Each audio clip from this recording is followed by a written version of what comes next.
What's up, guys? How's everybody doing today? It's your boy, GRC. This is Crypto in the Morning. We got a lot of stuff to do. I've been staring at my computer for hours on end, and I feel a little bit cracked out. But the fitness challenge yesterday, guys, the amount of signups that we got, wow. I had not a damn clue that any of that was going to occur. The chat is going bonkers. Cryptographics. I was on his show last night. Great times, great dude. Follow Cryptographics right now or you're a pleb. Switch Kill 65, good morning. I don't think I've ever seen you in here. Hexboy, good morning. MJ Money, Hexander. Cryptographics, just here to find how many grams of TRT I should be taking daily. Should be taking as many grams. You little shit. Hey, FashionCoder. Hey, y'all. Manic Monologue intro. Yeah, guys, I had a wild day yesterday. Hey, this is Crypto in the Morning. What we want to focus on primarily moving forward is just like, crypto, right? Like everything else is a distraction. There's a lot to learn here. People are getting scammed left and right. We have the fitness challenge. Sam's in makeup. We got FashionCoder in the background. She's a new streamer. I shouldn't even say she's a new streamer because I've literally been streaming for 40 days. So I guess we're new streamers, and we're going to bring her on. I watched her content. I like it. It's actually good. It provides real value. So any girl that's providing value on YouTube is a friend of mine, especially when it comes to crypto, guys. I'm going to put in the music video, throw up a bicep for us in the chat.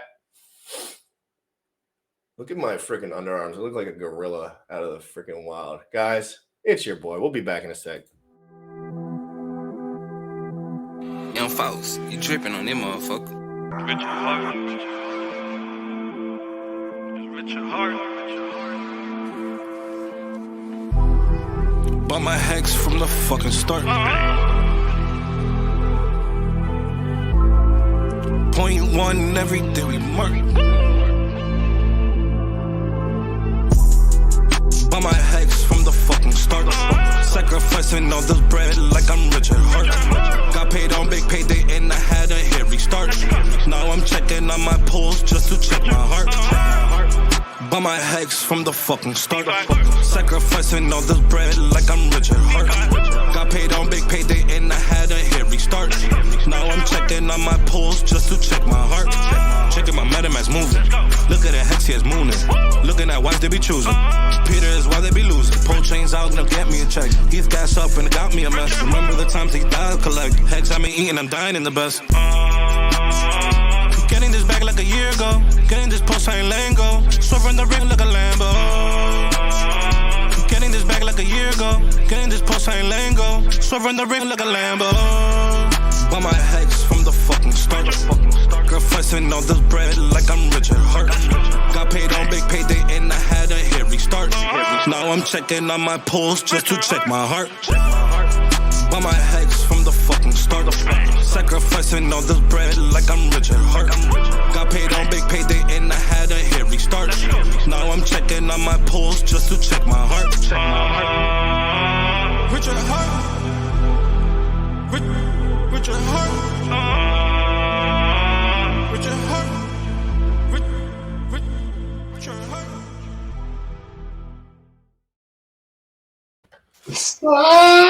Good morning. How is everybody? What else? 29 comments I haven't read already since I used the bathroom. That's quite Look at Belly is in the house. Chad is in the house. Monica's there. Sandy Beach. Good morning. Good morning. Good morning. HJ, how are you guys doing? It's already an amazing morning, and it's only 11:07. Wow, that's amazing. How are you doing, brother? I've been up for 7 hours on and off. Just at some point, dude, I mowed my lawn yesterday for the first time. I'll never do it again. Never will I mow my lawn again, ever. What the biggest waste of time in human history ever created, ever. Like, I could spend 2 hours. I have a big lawn. I could spend 2 hours mowing my lawn or spend $40 to get it done for me while I work. I mean, come on. That's the or you could be a complete degenerate like myself and just don't do your lawn at all. Yeah, but you're Florida. Your shit don't grow like down here. The soil is ripe, baby. For like, if your stuff will go above your head. If you I try to get rid of my lawn so I don't have to mow it, because that way it's one less thing I have to do. But I completely agree. Enough funny business, Sam. Enough funny business. We got to talk real quick before we get Fashion Coder on. We have an updated.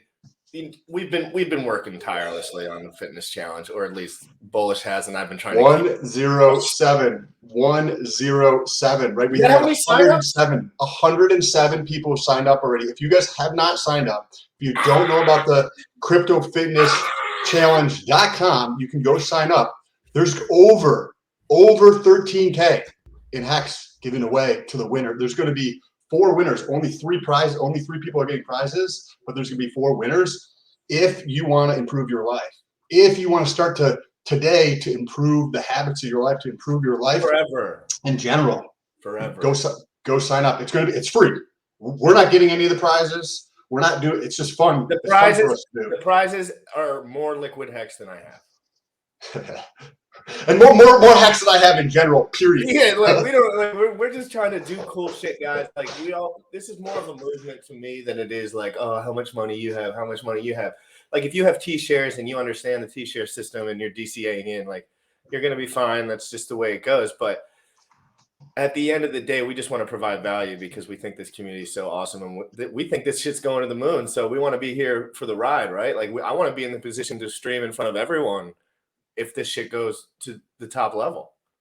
And speaking of providing value, I am super curious to talk to the Fashion Coder. This is going to be awesome. I love bringing on new guests that I can learn from, especially because we don't have a lot of women or girls in crypto space. And I hope she's watched you before. I hope she's watched you before, so she's prepared.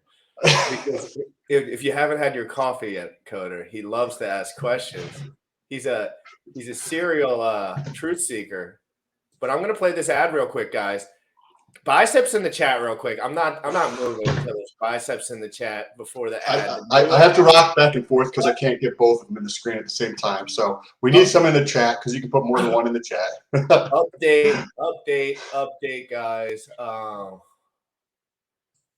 You got that video to play? Let's see this. We got to wait for one more bicep. Who's the next one? There it is.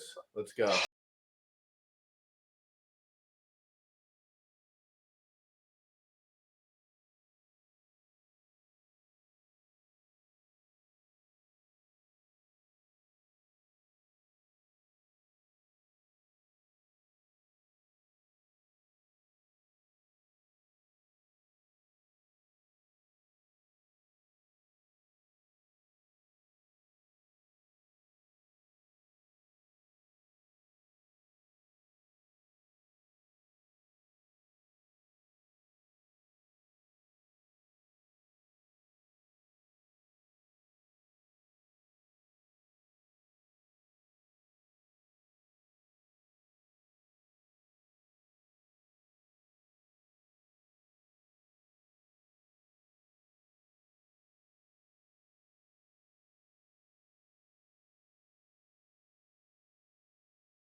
Woo! I was dancing. Let's go. Glad I got out. Let's introduce real quick our special guest.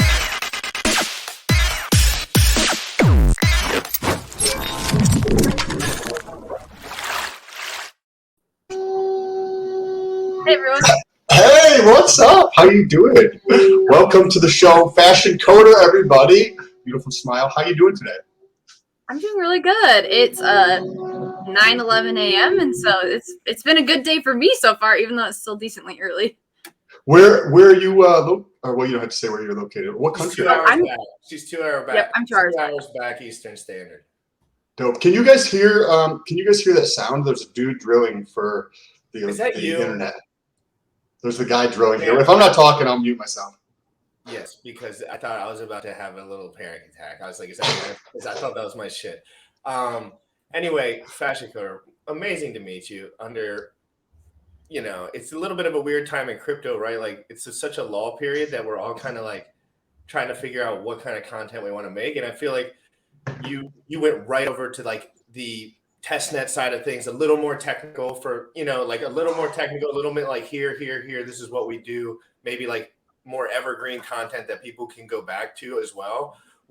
Tell me a little bit about how you got into crypto in general, and then like how you got into streaming, because those are two like really different steps, right? And everybody's loving. Sorry to interrupt. Everybody's loving you in the chat. By the way, I just want to say that. Thanks for coming on. Go ahead and answer. Oh my God! Real quick before you answer, $33 super chat. Valiant Brand, you guys effing rock.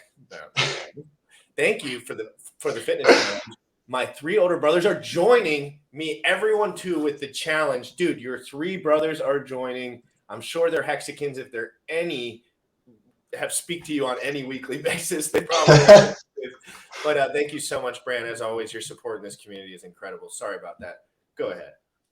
Awesome. Hi to everyone in the chat. I see a lot of my friends in the chat right now of just people that I've met through being a streamer. Hi, Monica. So how I got involved in crypto. I've been in crypto for over 3 years, and it's been a wild ride. Like when I got in, everything was really low, to be honest, and it's just gone up, gone down, gone up, and gone down again. But my dad got me into crypto, actually. So I'm a second gen. Biceps in the chat for her dad. Biceps. Yes. Literally, out of 100% of the parents in the United States, 1% of them maybe would even mention to their kids about a financial opportunity. And then your father happened to mention the greatest financial opportunity to his daughter that ever existed in history. That's props to your dad on that one. Yeah, huge props to my dad. And so that's how I got into crypto. Have been doing, things within crypto for the last 3 years. But then about, 2-ish months ago, I was like, oh, well, I'm already helping so many of my friends. Like my crowd that I'm helping has like gotten bigger and bigger. And so I just was like, oh, I'll just make videos. And then the videos, I'll send them to my friends. And that's all that will happen. And then I feel like I just got adopted into the most amazing community. And that's how I've been a part of this. What do you think so far? Because I've been making content for like 10 years, and there's like moments in time where I might touch on like a nerve or something's like in mainstream that I'm talking about. So you get this like energy that's associated with the community. If I'm talking about something like 6-7 years ago, I was talking about drones and I bought my first drone, and there wasn't enough people talking about it. So there was a surge of energy around it and a community and people asking questions and stuff like that. And then the same thing happened with some other like fitness related stuff, but on the fringe of the fitness community. And then I get into crypto, and it's like the acceptance and like the support and like is just ungodly. Like, have you ever experienced anything like you did in crypto? No. No, it's like been overwhelming. It's been so good, but it's been very overwhelming. I'm like, oh my gosh, like I didn't realize like this is how it was going to be. I remember like my first couple of videos, I was talking to my dad and I was like, are people usually this nice? Like in this space, I was like, I feel like I'm getting like a lot of people being very, very kind and very supportive, and like lots of people are reaching out to me, and he was like, honestly, I feel like it's usually kind of brutal, but like you're getting great support. And so, yeah, even at the beginning, I was like, oh my goodness, this is just awesome. And so it's been great to be integrated into such an amazing community. I haven't seen your channel yet or watched any of your content. So how are you approaching the content? Well, why don't we go ahead and pull her channel up, and what she can kind of talk. I'm not going to play your video, but we can kind of just look at it and people can. Sure. I'll put the link below so they can hit it up. Oh, you were getting a lot of support in the chat there. That is awesome, FashionCoder. Hell yeah, lots of people. That's fantastic. Are you pulling up? What is the name of your channel? FashionCoder. FashionCoder. Good name too, by the way. Easy to spell. How did you come up with that name? It was also my dad, actually.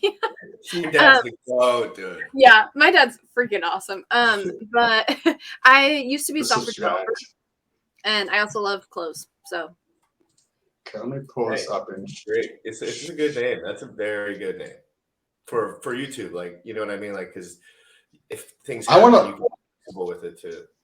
You guys can go subscribe. Actually, let me put this in the chat. So if you guys want to go subscribe and check it out, get another point of view. I think when you're in crypto or anything and you're trying to understand something more fully, I look at gathering research or data as painting a mosaic, where you get little bits and pieces of information from a bunch of different places, because then I have one point of view. GSC has a slightly different point of view. FashionCoder is probably a completely different or slightly different, right? And several things that they say are super intelligent or thoughtful or just a different point of view. And by gathering information from different sources, you're able to paint a broader picture or a more accurate picture of reality. So that's you. Go check out her channel. So Yes. Can you talk? I'm curious to learn about the testnet. I don't know much about. I haven't played around with it. I actually like fucked up my computer. So Sam, why don't you introduce yourself as far as like your experience within the community a little bit too? Yeah, I'd love to know. So You probably had to watch that she's doing streaming because it's hard to watch so many people at once. GRC and I connected several years ago. He had actually reached out because I was in fitness, and he was asking questions about fitness, and we were working together in terms of like coaching and whatnot. And then we touch base every couple months. And then 2 months ago, I saw him posting about crypto, and I knew that was like the thing that I was going to be changing into next. I just didn't know how to enter. I didn't know anything about crypto whatsoever. He's talking about Hex. So I sent him a DM on Instagram, and I should probably screenshot this and share this at some point, but I sent him a DM, and I'm like, oh, you have Hex. And I literally thought Hex was HNT, Helium Protocol. And so he's like, yeah, you have Hex. And I was like, no, but I love what they're doing with like the vision of getting rid of ISPs and all this other stuff. And he's like, dude, you're talking about something fucking completely different. But that was about 2 months ago. So I've been in the community for about 2 months, and I'm just trying to learn and meet new people. But he also has created upwards to 150 videos already, short form videos on crypto, pulsex, pulsechain, Google Analytics, stuff like that. He makes videos on everything he researches, pretty much. Cool. So it's like a way to hold yourself accountable. Basically, he's a professional researcher. Yeah, that's so useful. Holy cow. Yeah, it absolutely useful. Forces me to like educate myself. So like if I'm curious about a topic, it's like, okay, cool. Well, then that means it's a video that I can do. And in order to create a video, I have to have a better understanding than just this is what it is. And so I have to dive in a little bit deeper and try to understand it from multiple different angles, which is super useful to me because then I understand it, but then I'm able to share that with other people. But one area that I haven't dove into yet is the testnet.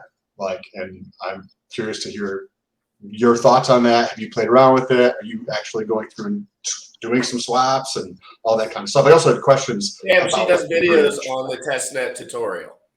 Yep. So she actually does content on that.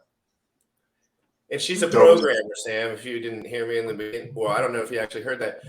You were a programmer at some point, but now you took up, some different, I can't remember exactly what you said, but at some point you were a software developer, and then you went back to school and then switched it up a little bit. So like her background is more so in software and stuff like that.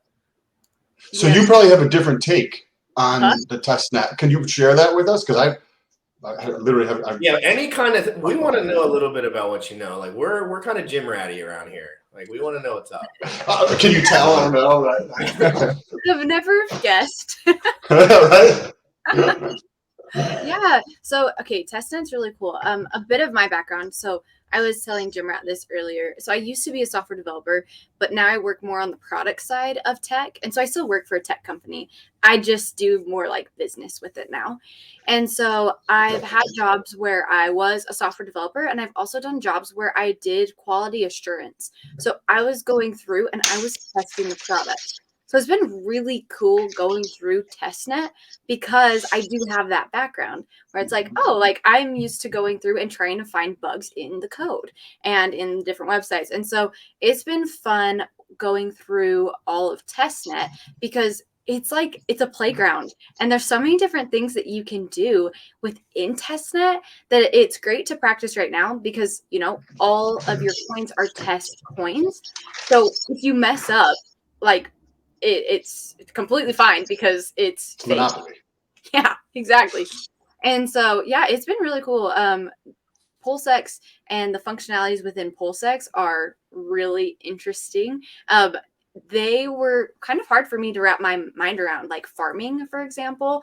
I have a video on that, and it took me several tries to actually figure out like what was going on.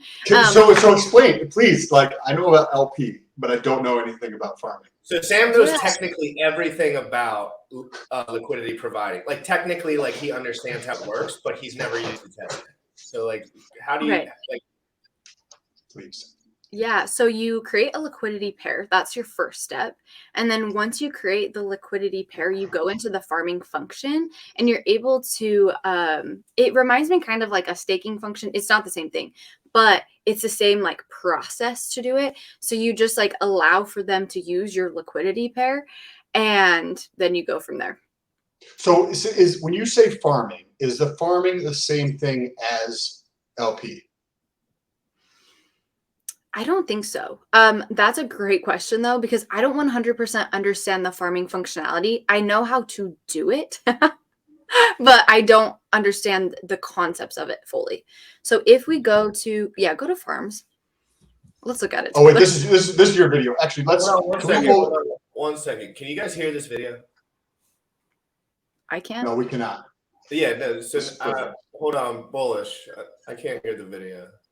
No, we cannot hear it either, dude. That's perfect because we're gonna just be talking over. Oh, my bad. You guys are right. You're better host than me. Excuse me.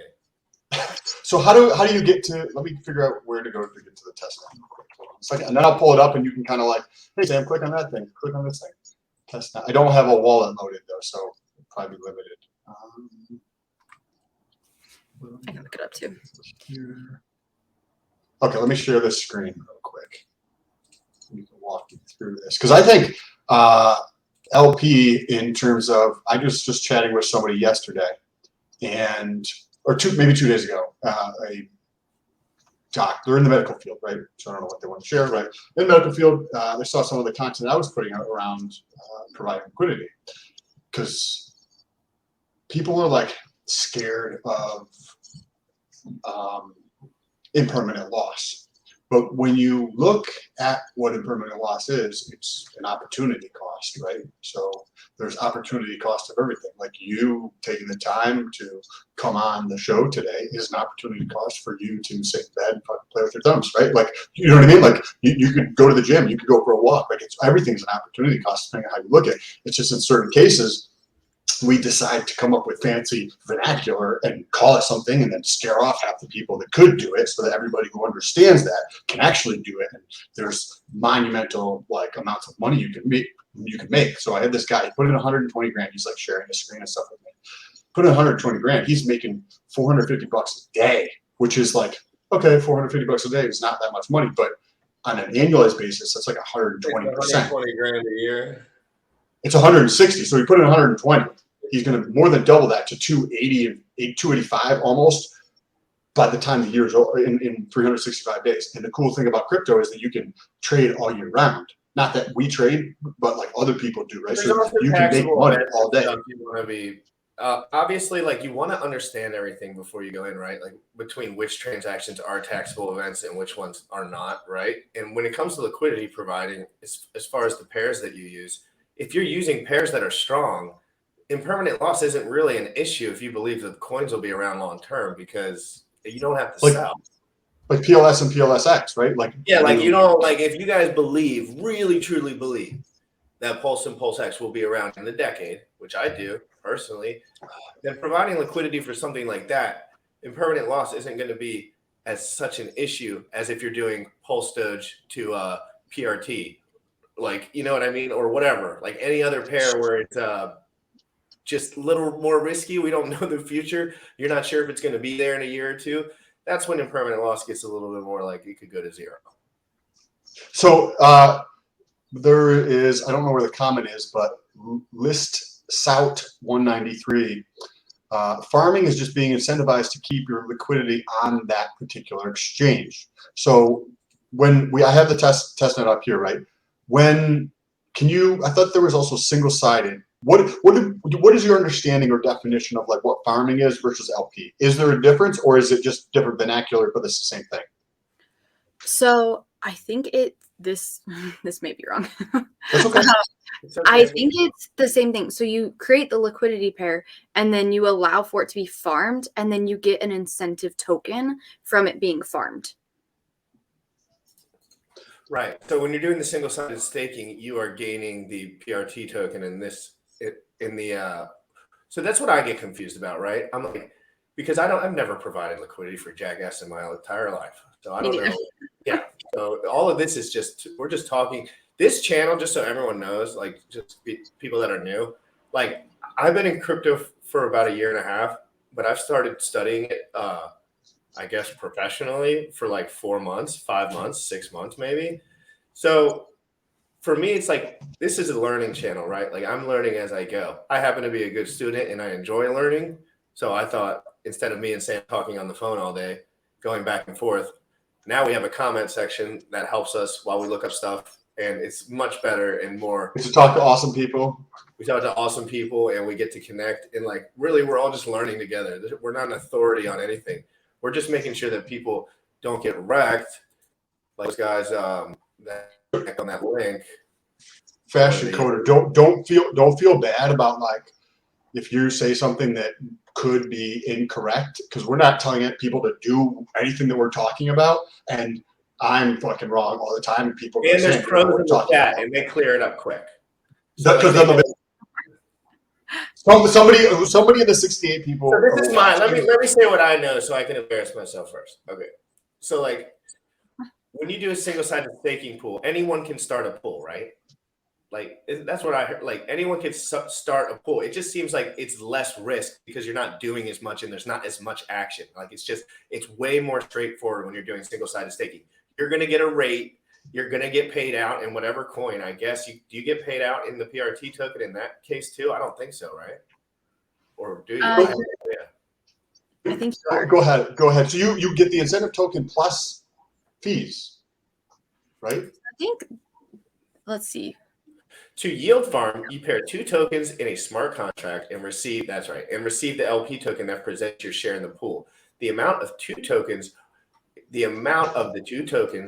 you can redeem with your LP token is dynamic. Okay, so you can redeem different tokens due to the structure of the pool, I guess. So as you earn, do you know if your earnings go back in there directly, Evan or FashionCoder? Incentive plus fees, that's what he said. Yeah, I think you can harvest. That's what it's called. You can harvest your fees or the incentive token. And so then, you can use that in that way. Also, I think you can provide liquidity for the incentive token too. Which is crazy. Let's see if I can. I'll pull it up if you want. Okay. So we're on this the DApp right here. Okay. Mm-hmm. And then we're going to earn or liquidity because we have farms here, pools here, and then we have liquidity over here. Yes. Go to earn and go to farms. They have made this super nice and user-friendly in the sense that they allow you to provide liquidity just right here. So click one of like the little down arrow buttons on the right. Okay. So see how it says get PLS LP? Yep. You'll click that, and that's where you're able to provide liquidity. Okay. And so you could probably do it directly through liquidity, but I feel like this is a safer way because it is directly right there. It gives you the link. So when you say safer way, what do you mean? Pulsex pool is a single-sided, and you receive PRT, which is just a placeholder for the staking reward token, right? Yeah, PRT is just the name, the placeholder for whatever the incentive token's name will be. Cool. So go ahead. Oh, when I said a safer way, really what I meant is it gives you a link directly there. And so there's less room for user error. So you just click the liquidity pair directly on the farms page. So then like here, this is like because you have the background in coding and you like at least conceptually understand what might be a more intelligent or thoughtful or better way of approaching things to make it less friction for the user or a better experience for the user. Like something that I might understand at the gym, you understand from the coding standpoint. So you're saying the way that it is currently set up is like, okay, well, that's a good way to set it up to make it easier for the people to do it instead of having to do something, you've probably seen very shitty code where it's not that simple. Yep. It's all about having a frictionless workflow so the user doesn't have to stumble upon anything. And so them actually adding that link right now or right there of the get the liquidity pair is brilliant, because it kind of covers their butt if someone creates a liquidity pair that like isn't available. Oh, it's so awesome. Well, can you explain that that last bit of what you just said? So this right here, by clicking here and then get PLSX, PLS, LP, and you said something about a pair that's created that's not immutable or something. Can you talk about that? Yeah, so say I like made a liquidity pair of PLSX with just some other coin that isn't one that you can provide liquidity for. Like if that was me in that situation and I have a ton of coins that I'm doing this with, I would probably be really mad of like, I can't even farm this and I created the liquidity pair and like no one's really like using this. That could be like someone could get mad at the people on the website of like, well, why would you even let me do this? And so it How does that work as far as like so when you say someone getting mad, right? Like, because I know what you mean. People will just start talking about how annoying that is, right? And it'll over and over again. But at what point is somebody actually responsible for like how good a site actually functions? Like, if this all worked perfectly, right, but the site was just trash, like, would it really matter? Or would it just be like an adoption barrier? Are you just looking for like ease of access for people? Like, is that kind of what you're looking for? Like, as somebody who's coding, like, and you're looking through everything, are you just seeing how smooth everything is so other people can kind of get in? Because I don't know that life at all. Like, I don't. There's two things. There's the ease of access, which is really important for adoption. But then there's also the fact that, like, legally, I don't even know if it would be a legal thing, but, people are sometimes sue happy. And so they'll just go and sue you for all these things, especially if their money's on the line, if their crypto's on the line. And so that's something too, is you want to make sure that you're making a workflow within just any website in general, right? That does anything with finances to have that smoothness, because you don't want someone coming back and trying to get at you with a lawsuit.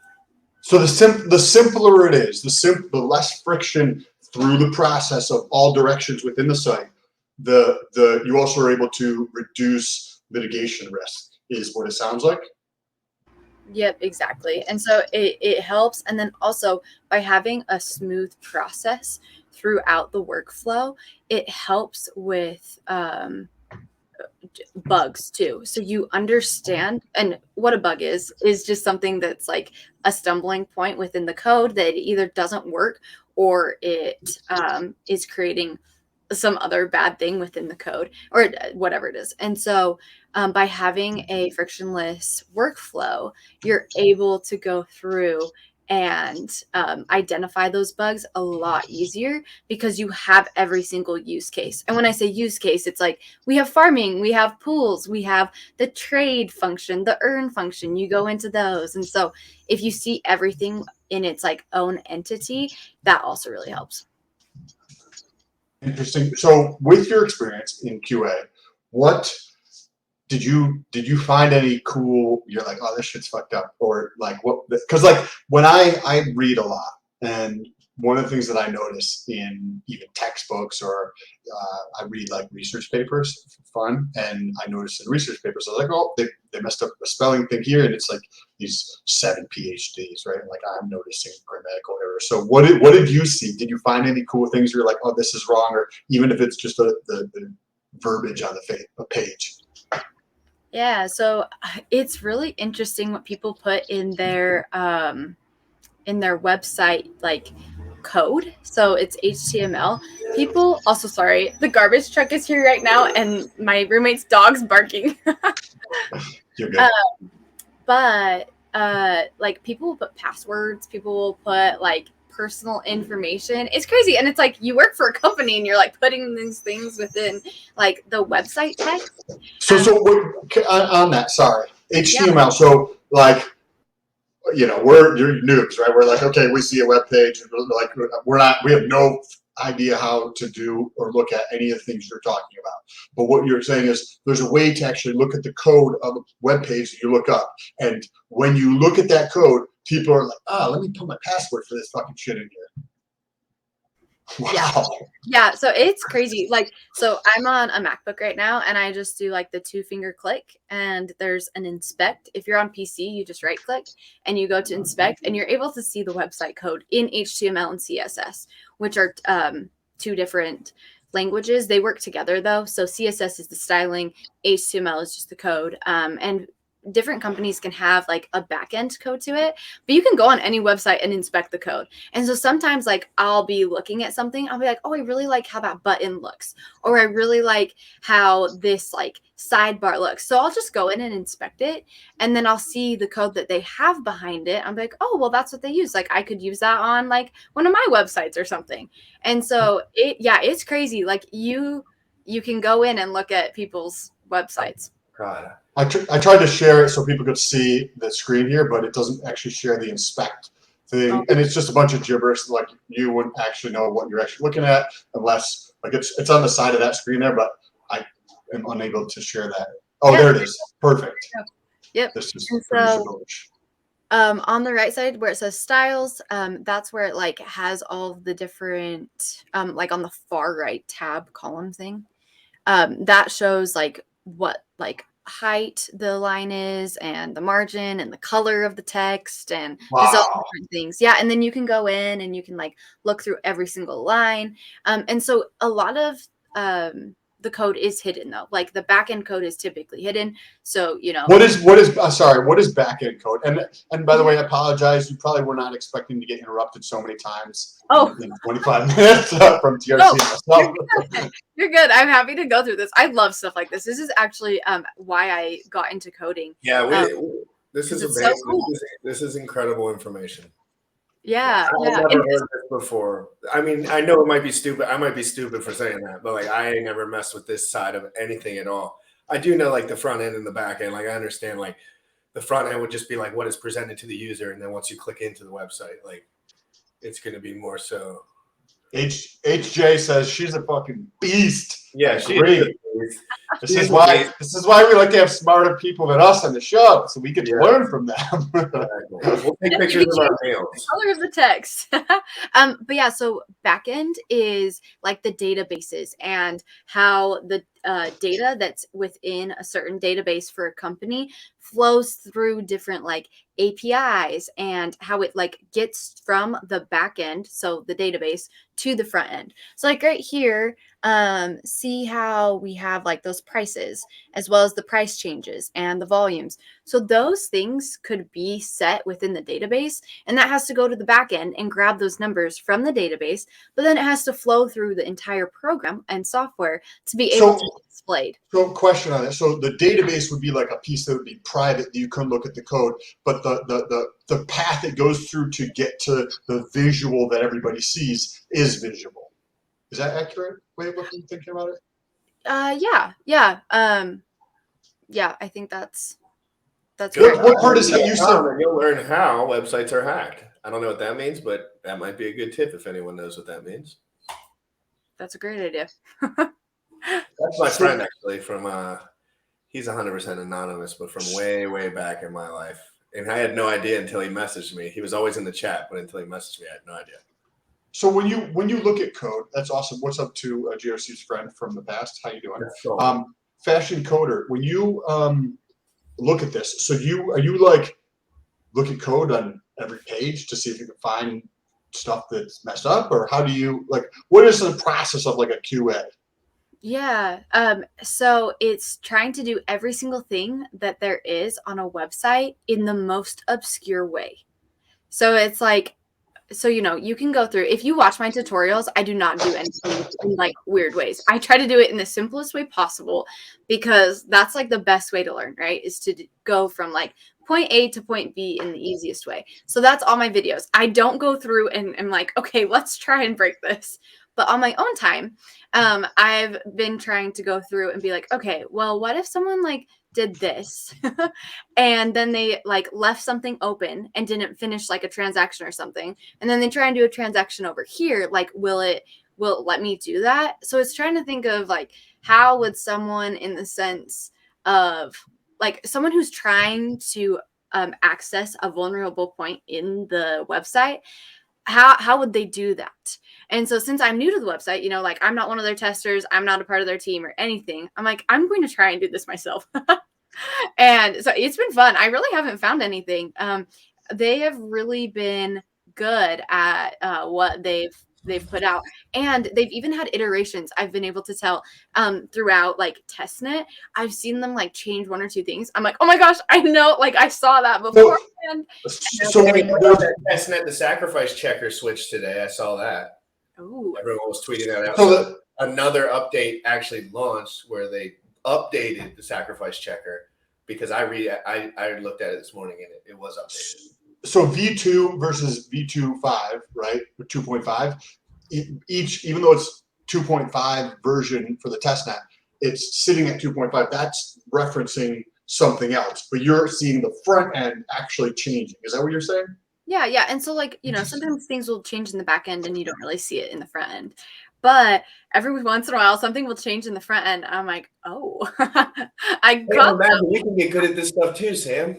You should do videos on that stuff. I mean, well, I no, one or two videos on that stuff too. Like some of that, because nobody else is doing it. There are things that you might know that other people might not know. It's like there's a lot of smart people. Like we're all smart guys, but like when you get down a rabbit hole for so long, some people will never make it down that area. Like we've never gone down the coding rabbit hole. We've gone down pharmacology, bodybuilding, biology, you know, lots of different stuff. And that's why when we talk about that stuff over in this realm, people are like, oh my God. But like where we're from, like that's just normal vernacular. You know what I mean? So it is, you should definitely share all of this stuff. It's very creative and it could go viral on like a different level too if it catches, like, because it's more open-ended, right? It's not so much, of course you want to do your content that you love, but like those things can blow up separately just because they're more open-ended in the algorithm, because everyone can use that information, right? And everyone can want to look into the code of a website. That sounds interesting to me. Real quick, guys, if you have not shared this out yet, please do. FashionCoder, you're way cooler than I could have imagined, and you're very sweet and you're very nice. And you're very motivated, and you know it's awesome to see someone on here super motivated. You know, like you said. Chad says, sorry, seriously. He's like, I doubt she was fully prepared for Sam's experience. I'm trying to dim him down a little bit, but but no, Sam's internet is back on, so his dopamine is high. His ready to go. You can tell the second your internet started working again, your like whole entire vibe like was like better. You were just so pumped because that was lingering, dude.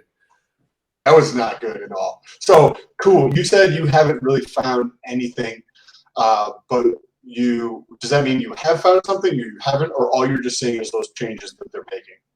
I've just been seeing like the changes that they've been making, and so I should really, I feel like I haven't gone super deep into it, so I should really like try and hammer on it. But yeah, it's been cool so far. Like I think their website's great and it's decently intuitive, like once you get it. And that's actually why I made videos on testnet, because you know, might as well practice before mainnet comes out. And also like being able to make a video on it meant that I had to understand enough to make a video. So it was like kind of like my own homework for myself of like, okay, I'm going to figure this out for myself. And then once I'm able to make a video on it, then I'll be good. Yes, 100%. So what, in terms of what you know about your background in the coding and everything, is there like a practical takeaway that somebody who doesn't have any experience could like utilize to say improve their experience or improve their security, right? Is there, and maybe there's not, but like you would be able to answer that question where I would have no effing idea. Yeah, so I don't know much about security, so I can't answer that one. GRC I feel like I know a lot about security now. I really. If you have questions, ask. Like ask him, ask me. I can probably spit off everything. I've asked everyone every question 10 times. Good. Okay, good to know. Let's see. Yeah, security is something I was more proactive about because I actually got hacked, real wrecked, super wrecked. 10K. Well, it was Whoops. 10. I don't know if you want me to say that, but Yeah, come on, Sam. Come on. Now you have. No, but it was like, it was just a wake up call more so. Like I was like, okay, not everyone's chatting about this, but it's happening to normal guys, right? I was like, I wasn't sitting there like I'm the dumbest dude in the room. I've been in a lot of rooms, and I ain't the dumbest one in any of them. So I know that I understood that this would be happening to other people. So I started thinking about it, and then I started, how many people are talking about this? Who's avoiding talking about this? That was more curiosity to me. I'm like, who's sweeping this thought under the rug when they're telling everyone to stake 5555? It's a little bit hard to tell everyone to get a separate device, get a Trezor, and learn all these things. Not mentioning that can be a lot easier than mentioning it, Sam, as far as like a pitch, right? So I look more so when people are pitching something, I look for what they're avoiding saying, right? And Sam kind of taught me about that too. It's like people use their words very carefully when they're in business, right? So you can use those words against them too, because it's so important in hex and everything for me to just let everyone know, like, this is the wild fucking West, and you will lose all your shit and no one will give a rat's fuck. I promise you, no one will care. No one will care. No, maybe you have a nice friend or family and stuff, but that's what this channel is mainly about. As pulsechain drops every single day, I want to be there so I can kind of be looking and calling out a lot of this security stuff, frankly, because the scamming is getting out of control. I've never seen anything like it in my life. People could say it's always been like this. I don't think so. They're getting very intricate on Instagram, like extremely. Coder, what are is there any questions that you're not sure about, right? That maybe we can point in the right direction or help with? I mean, you know how to use the internet, so it's not super fucking challenging to answer questions, but it's also nice sometimes when you can just bounce back and forth. And then I wanted to ask you about P-hex versus E-hex, and just to hear your thoughts on that. But is there any questions that you might have around anything that we might be able to help with, or somebody in the chat might be able to help with? Yes, I actually do have one question about security, because I've been seeing two things and I'm kind of confused. Okay, so people have been saying that using a mobile device with MetaMask is a terrible idea, but then other people are saying it's the best idea. I square this. Let her finish. Sorry, I keep interrupting her, so let her finish. Oh yeah, so that's the question. Tell me what is right. So basically, having a mobile device and having a dedicated mobile device are two different things, right? Like, if I have a cell phone that I call my mommy on, that is not the cell phone I need to have my MetaMask on, period. I don't care what the Staker app guys say. Stupid. I'll find one of those guys with their Staker app in their pocket, and I'll knock their lights out, and I'll say, hey, dude, I have your Staker app now. You know what I mean? That's the point, right? The point isn't that it's a bad thing. The point is everyone in the world is going to know you have hex in 5 years probably, or crypto is going to be all normal, right?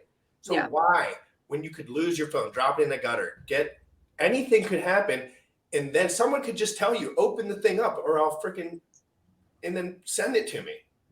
I think you should have a separate burner phone for any kind of phone stuff you do with crypto. It should never be on your phone that you're using, ever.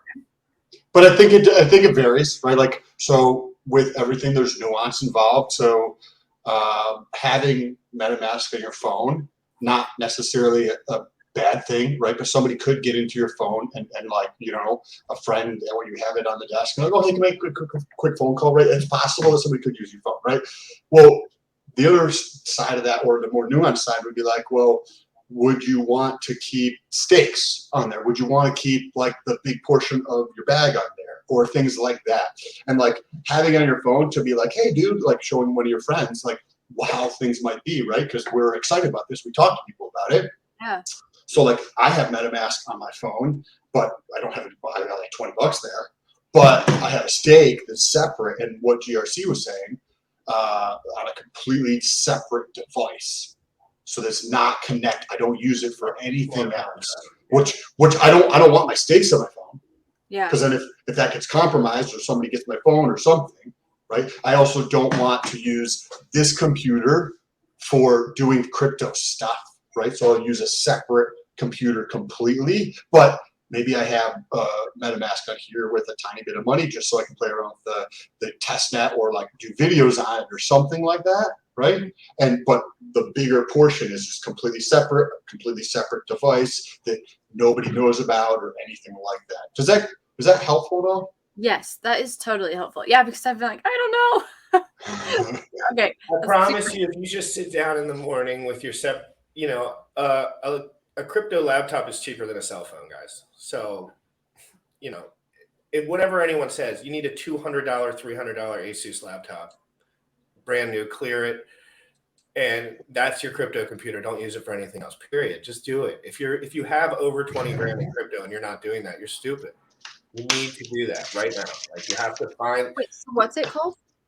Oh, well, that would just be the brand. So like Asus would be the brand of the computer, but there's many. Just know that. Do you have a separate laptop or a separate old phone that you don't use? Yeah. You can use reset that and use that. The cheapest, oldest. It matters none about the tech. As long as it works and it can have functionality, that's the one you want to use. Like almost the cheaper, the better sometimes. There's less attack vectors. I just did a hard reset like on an old device to clear the whole thing to be able to use that just for crypto. Cool. But if you don't clear it, I promise you this: if you don't clear it 10 years down the line, when you have 4,000 day stakes coming out, you're going to say, "Frig! I hope I was not doing anything on that computer before I clear it." That's why you clear it, because you need to know like that there's nothing going on in it. Like Chromebooks are super dirt cheap too, and Marco the Hexagon, who is also a sponsor for the Crypto Fitness Challenge. If you guys want to check it out, or if you guys want to sign up, there's a link down below. But Marco says cheap Chromebook is okay to use, I believe. Can't save anything on the unit. You can save. You get like 16 gigs or something, or 32 gigs, at least one of the ones that I have on there. What area are you currently super fascinated about or interested in? And in crypto, hacks, all that stuff. Me? Yes. Sorry. You're good. That's a great question. Honestly, I feel like I'm just really ready for mainnet to come out. That's like, I've been having dreams about it. I'm ready for this to happen. And so, just waiting for mainnet to come out. That is hilarious. I haven't told anybody that either, but I'll wake up after being asleep for several hours, and then I'll just be thinking about crypto. It's like whether it's that or like something related to Pulse or something related to pulsex, and I'll wake up and I'll just be thinking about crypto or a concept or something. I haven't told anybody. This is the first time I'm actually saying it. Plus the Trezor. That's great. Plus the Trezor. I forgot to mention the Trezor. Plus the Trezor. Some people are both ways on that, but I have a Trezor for all my stuff on my separate computer now. What are your thoughts on p-hex and e-hex and how, right? Because you're basically going to get an exact copy of e-hex, right? So you have not just the tokens that are transferred or like copied over, right? But you have 6.4 year average over here. You have 38% or whatever the case is. And how do you think, because there's a difference in the fees, and currently there's also a different adoption rate between Ethereum and Pulse, do you think, or have you thought about like how that might actually change? Because over here on Pulse, the fees are substantially cheaper, right? So could incentivize people with much smaller bags to do shorter stakes and thus maybe increasing. So from like 9.6 number of stakers over here to say 9.6 over here, maybe this actually jumps up to 12, right? And it actually affects the interest rate. Have you thought about that at all? Or what? I'm curious to hear any thoughts you have on that. Yeah, so I've been thinking about how the pricing will be. So like the whole talk is of when is like price. I know, when is price parity going to happen between the two, right? That's the shit that makes me not be able to sleep. Oh, I just have so many like questions, and like it's something that I feel like can't really be predicted that well, because first off, Pulse Network is not even out. Like we're still like waiting, and it's been interesting to see what's been happening within like pools and farming, like the percentages of APR on them, they have been insane. Like you have to go in, like I once put like some of my test tokens in, and I was making like $1,000 an hour or something like that. So It's gonna be a reality soon, so prepare yourself mentally. I'm not saying that I'm not gonna say that the yield will be so great as it is on the test net. I'm just saying in general, like it's important for everyone. That's another thing we do on this channel is try to kind of let people know, like it's important. Me and Sam have been really dedicated self-helpy kind of people our whole lives. So we want to tell people like I've been happy for a while and I've been broke as hell. Like it doesn't make a difference. Like, but I've also had more money and been super depressed. So I also want people to know like it doesn't matter how much money you have. If you can't handle it, you're going to mess up big time, big time. So like, obviously your dad probably talks to you about that too, if he knows about all this stuff.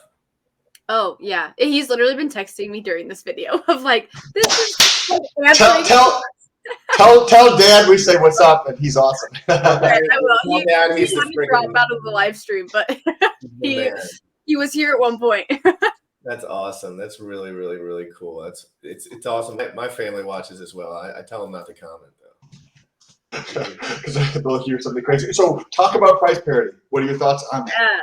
Yeah. Okay. So what I've been thinking about, also something is I do not have a financial background. So, my background is in software development. And so it's been interesting entering this space because I don't have a financial background. And so I'm like always just, trying to learn from other people when it comes to that. But when it comes to price parity, I've been thinking about how, if people do end up moving over to PHEX, like what will that do to the price of EHEX? Like, will there ever be price parity or will PHEX take away from EHEX's price? Because people may possibly be moving their EHEX over onto the pulsechain network. So I have no clue. I think I'm going to have so much fiat ready on the sidelines. I'm not playing any of this stick all my money into one sector and wait kind of shit. Like I know the opportunities that are going to come are going to be presented at different times, right? Like these opportunities, they come and they go and they switch and they change. And if you can just put $200, $400, $600, when you have it in, you'll never have to worry about your finances again. Ever. Our Excellence mentions, so what you're saying about parity. Parity would happen if the OA bridges in a bucket load of EHEX and puts in a pool with hex and sets the ratio 1 to 1. So is that possible? Are you saying that could possibly? So think, have you thought about this in terms of, if you have two, I think of hex as having, there's 4 hex. Yes, I understand there's 2, but there's kind of 4, right? You have the wrapped version of PHEX on Ethereum, right, plus EHEX. Then on the Pulse side, you have the wrapped EHEX plus you have PHEX, right? So you have kind of these like 2 versions of 2 different networks. And that creates more like opportunity for arbing. Plus there's the ecosystem is hacks in the sense that these people are like, that was the #1 token that was donated, right, for both of, I think for both projects, but definitely for pulsex, because I wasn't around for a Pulse, right? So you have that piece of it, that these people understand what's going on, where new adoption are not going to understand hacks. And these 2 versions on the Pulse side allow for that parity potential. And I'm literally thinking of this as we're talking about this, because from my understanding, please correct me in the comments if I'm wrong, is reaching level 3 hex. What's up? So if somebody takes $10,000 worth of EHEX and they bring it through on the bridge, I had a question on that too, but I'll ask that in a second. They have their 10,000, they bring that through on the bridge. Now they have wrapped EHEX. Now there's going to be a pair, I would assume, between wrapped EHEX and PHEX. What makes sense there? Well, if you think about what wrapped hex is, if wrapped hex falls, so say you have $10,000 worth of EHEX through the bridge, and now on the PHEX, on the Pulse chain side of things, it is trading for $8,000. Then what does that mean? That means somebody could go through, buy up that for $8,000, driving that price back up there. And so say you bought it for $8,000, you literally take your $8,000 of wrapped EHEX, you bring it back to the bridge, and you come out the other side with EHEX that is worth $10,000, right? So it's an arb opportunity. Sam doesn't need to be, what does it say? Power level, heat. Yes, I'm just high on life. I don't need drugs.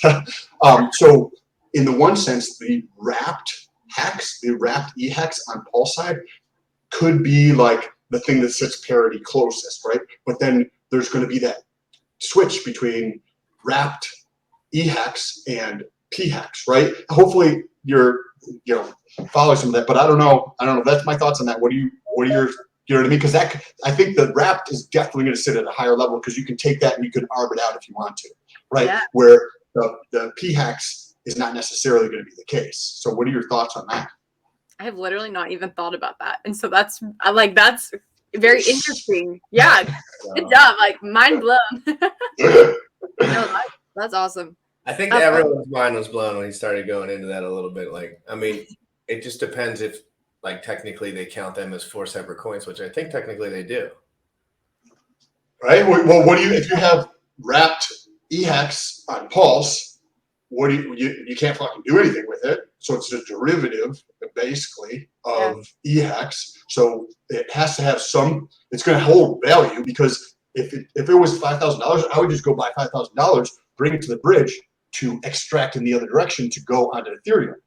Right? So if I can buy it for $5,000, go to the bridge and get $10,000 the other side, like everybody's going to do that. What does that do? It drives up that price of the wrapped EHEX to close to $10,000, because you got to factor in the transaction costs of Ethereum, right? So say if it's like on average $30, maybe it's slightly lower, but it's going to be, I don't know. This is very interesting. Yeah. Has Sam ever read Hart's Law? Sam, do you know what Hart's Law is? It's Richard Hart made up a law of how. Let me pull it up. Yeah, pull it up. This might answer some of your questions too. I'm not sure, guys. Again, when we get about hour 5 in, GRC gets a little bit foggy about what we're talking about anymore, because I'm so used to Sam hammering it out with me every day that it's just like, it's almost like I just get lost in train. I watch it all back though and like kind of pay attention more because I have to look at all the chats and everything while I go. That is the one thing about being a host that I didn't anticipate, right? Is like, I didn't anticipate it would be so hard to focus. There's a lot going on. Oh, I send out links. I'm looking, but now Bullish is helping me. But still, even with him helping me, I'm so used to doing it that I have to just stop and like. Bullish, can you find that thing that he was just talking about? I'm not sure where that is. Okay, so you I need to drop real quick, but I can be back in like 10 minutes. So if you want to come back, I'll be back. 45, yeah. Yes, please.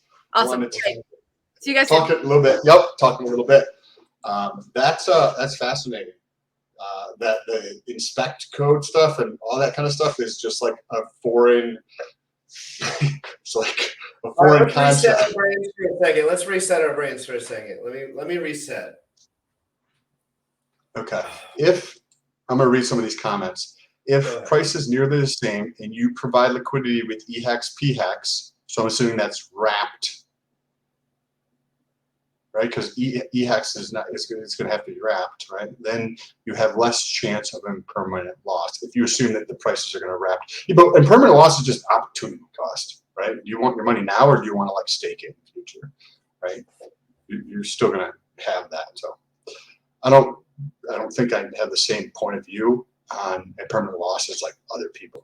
Like, you do anything in crypto, that's a permanent loss of your opportunity to do other things with your time and your money, period. So everything, so to speak, is an impermanent loss in one way or another. So that'll be interesting. So this is rags to riches.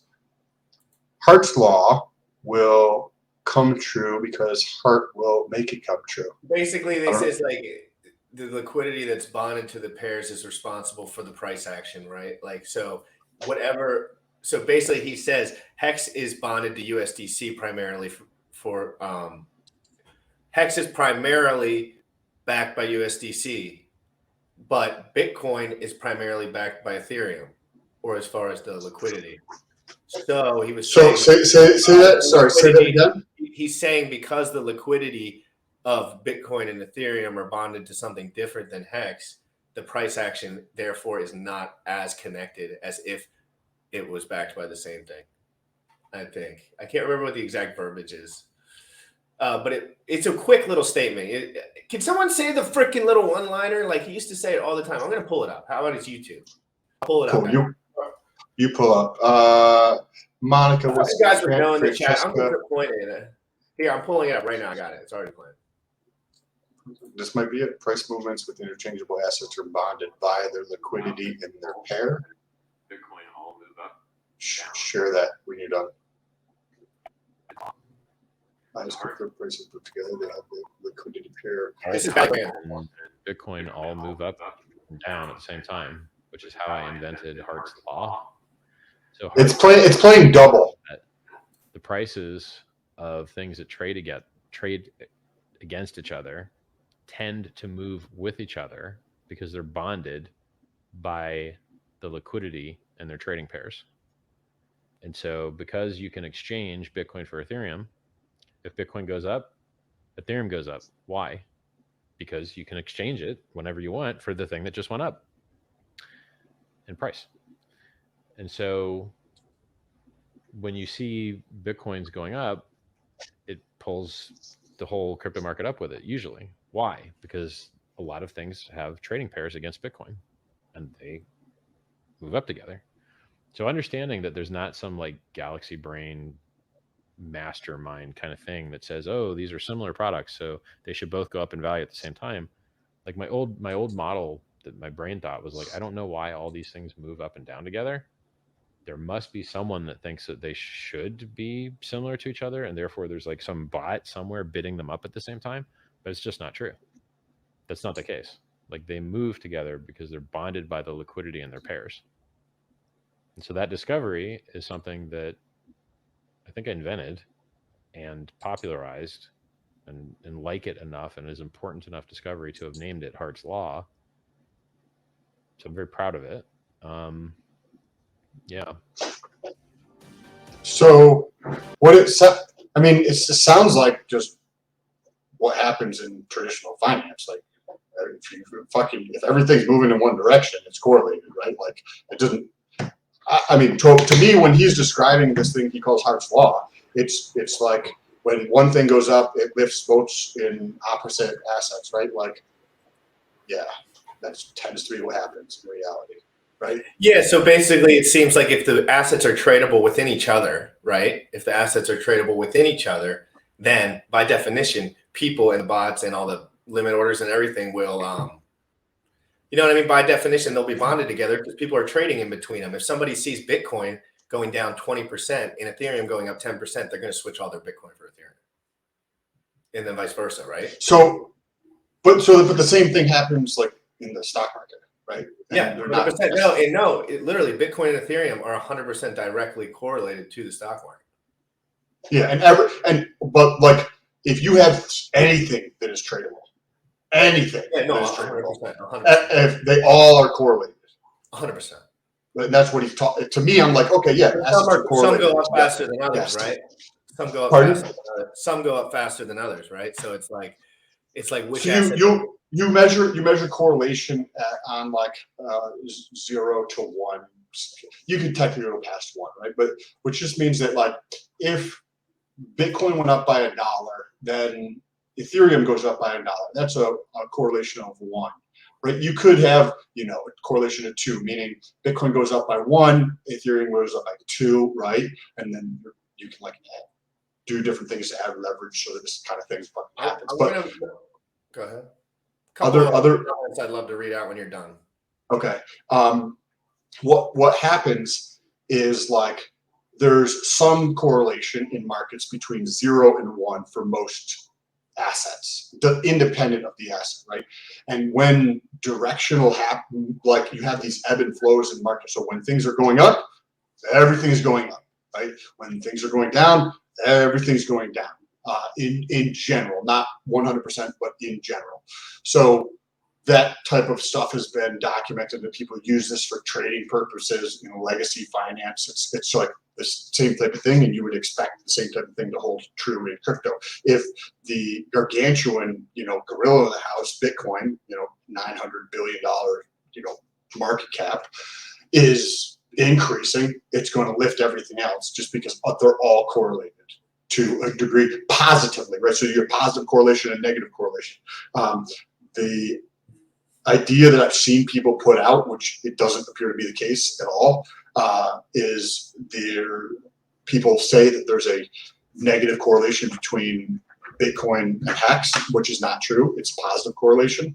But that seems to be like what people are putting out. Well, Sam, a lot of people saw Bitcoin go from 65K to 35K, and while simultaneously Hex went from 2 cents. Simultaneously, Hex went from 2 cents to 56 cents, while Bitcoin dropped from 65K to 30K. So there's 100% decorrelated at that time. So you can look at correlation in several different ways. So you could measure it like on an annual basis, and you can measure it on a daily basis. You can measure it on an hourly, a monthly, a weekly, right? So all these things matter, right? If you look at the price charts of these, when one is going up, on average, they look very similar. On average, yes, I agree. Correct. Which would if something looks similar, then that means there's positive correlation. It's a sticky concept, right? Because it's so hard because Hex is bonded by more than USDC, right? So it's like it's just the majority of Hex is bonded by USDC. So real quick, I want to read these comments real quick, just so maybe you can get some insight. I actually should do a separate video and show people the correlation. I would love that. The key. This is crypto curricula. Why is your name crypto curricula, not Orca? Because I can't say that right. I call you Orca. The key is curricula is just more challenging name to say. Orca. The key is understanding that interchangeability of the assets. A significant price movement in the asset with the most liquidity, BTC, demands a correction in the fair interchangeable ratio. What are you talking about? No, I'm just kidding. Marco the Hexagon. Sam, think about a big holder, probably, and everyone is tied to it by a rope.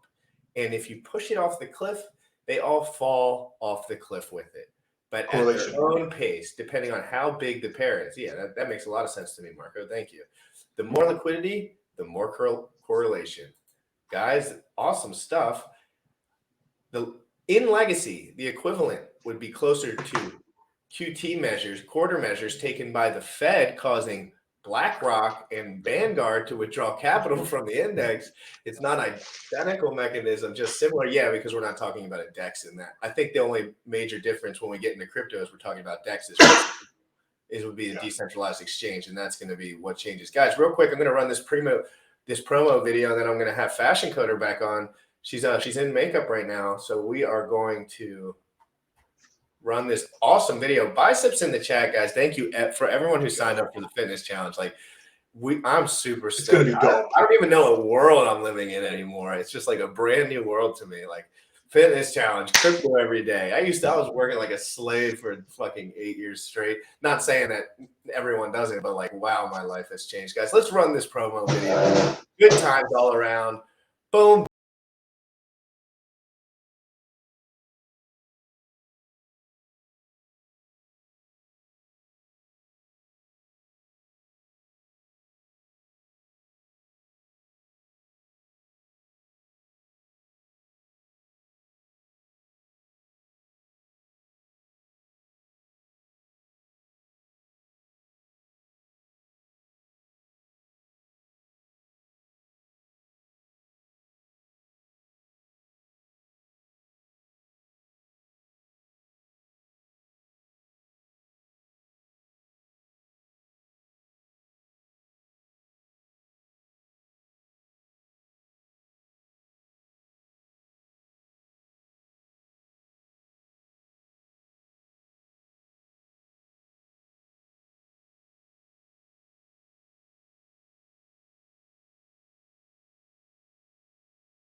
Welcome back.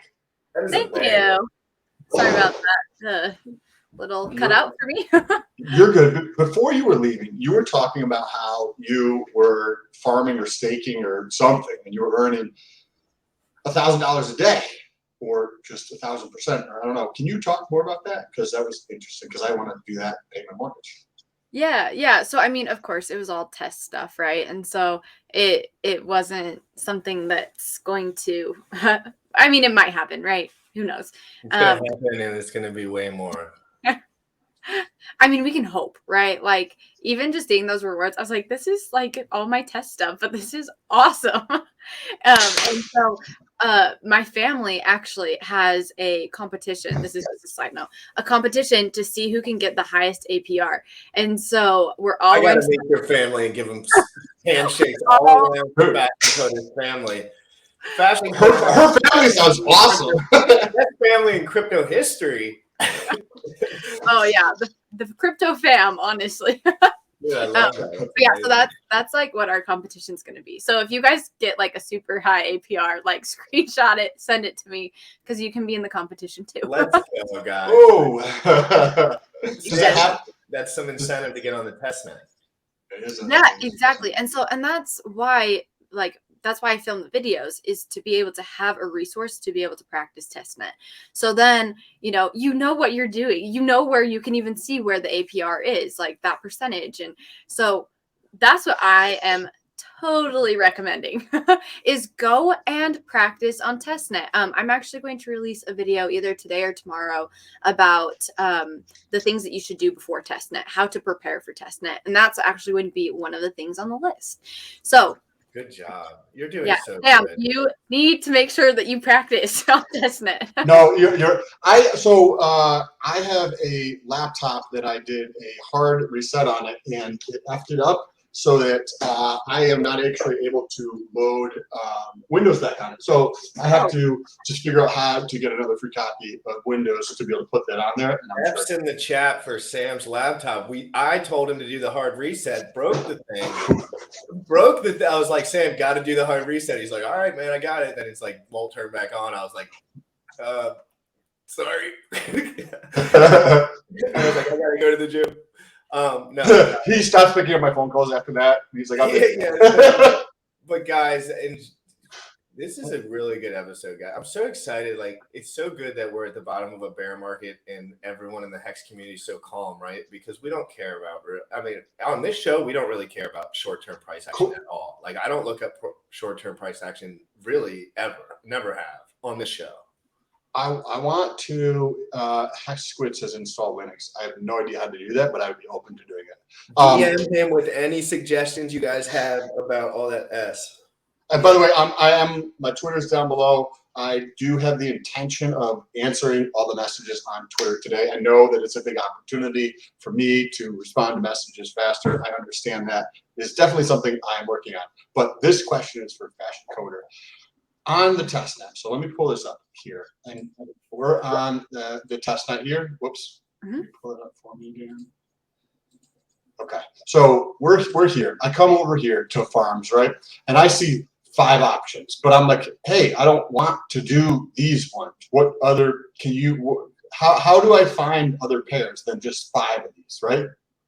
Yeah. So I think what the hope is, or what will possibly happen, this is a guess. So I think there's going to be a lot more pairs. So you can go in and you can search it. And so I think these ones are just the test ones right now, so there's not an overwhelming amount, because then it would make it kind of difficult, right? If you were overwhelmed with all these different ones. But the goal is just so you can like be able to get down the functionality. So I think like I said, this is a guess. When mainnet comes out, I think there's going to be a lot more pairs. And so you'll be able to go in, you'll be able to search, and you'll be able to find those pairs. But here in testnet, like, it's not good. Have you seen what poked around on like PancakeSwap and Uniswap? And I was like, okay, looking for pairs and liquidity provided on there. And when I was over there, I could create a pair to start a pool, right? That's only valuable enough when you consider that there's two people that want to fucking use that pair, right? There's somebody that holds X coin and Y coin, and they want to do that direct swap instead of going to this coin to backdoor it in. So have you seen that feature in here? Because Richard Hardis actually talked about, you said you can set like the ratio and that kind of thing. Like I found one pair that was not listed. I was just testing it out on Uniswap, and there was two different tokens. I have no idea what they were. In all honesty, I was just like, okay, let's click this random fucker. Let's click this one. And I paired them up, and I was like, okay, nobody else has a pool in this. I could create a pool of these two tokens and just test it out. Have you seen anything like that in the test time? Honestly, I don't think I have, but I mean, I could have just missed it too. So yeah, I'm not 100% positive on that one, but I haven't personally seen it, but maybe I'm missing something. So when you provide liquidity, you create the pair yourself and then go into farms and stake. Oh, so what, T-Bird, thanks for the comment. So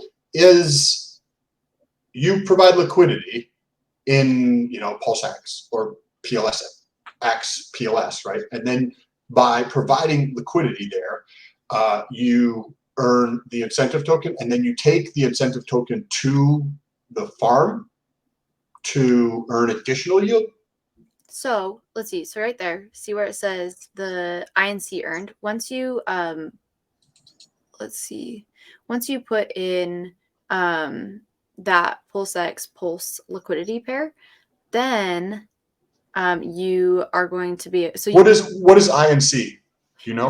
It's the incentive token. And so okay. These are also they're probably test tokens. So we're going to actually see probably things that are different names. It's just the incentive token, which I feel like is a great name. It's a great test name because it's incentive. And so it's the incentive token you're getting back, right? Like take that in a literal sense. But it will probably be called something else. It'll probably, it might be something completely different. But it is a really good test token right now to look at and be like, oh, I'm getting the incentive token. And then right here, it's the incentive token paired with Pulse. So that's awesome because you then take your incentive token that you made and then you can make a liquidity pair off of that. So it's kind of like a chain effect. Is the incentive token similar to code check, where because on some swaps, from my understanding, is I put in $1,000 of this, $1,000 of that, right? And I create that pair or add to that pool. And then I get a incentive token or a code check that says your number is 345, and you take that 345 to redeem your tokens. But the incentive token here sounds like it's different. Do you know if that's accurate? I have actually never heard of that before. I think it is different though. I think it's an actual coin. It's going to be an actual coin that you get. Because otherwise, why would you want to put it into a pair which gives access to your other shit, right? Yeah, there's no reason, right? That there has to be incentive to it. Right? Correct. Yes. There has to be something that you get in return that is worth it for you to provide your liquidity pair to stake, right? So, I'm not 100% positive on that if it is the same thing, but I think it's or is it like cake on PancakeSwap where you earn cake through various mechanisms, from my understanding, and then once you have the cake token, then you can. I think over there you're just staking it, but here I think they're calling it farming. It sounds like. Yeah. So TikTok said it's a reward token, which I feel like is probably the best way to describe that. And so if that's how cake is, then yes. But I do not know much about other swaps. This is really me diving deep into pulsechain. I haven't really dove deep into any other ones that exist.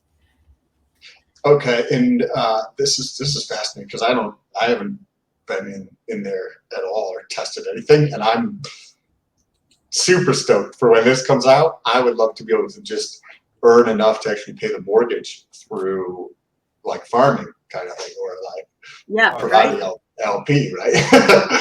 Yeah. Then we're going to figure out how to set up bots so we can do it without touching our computers.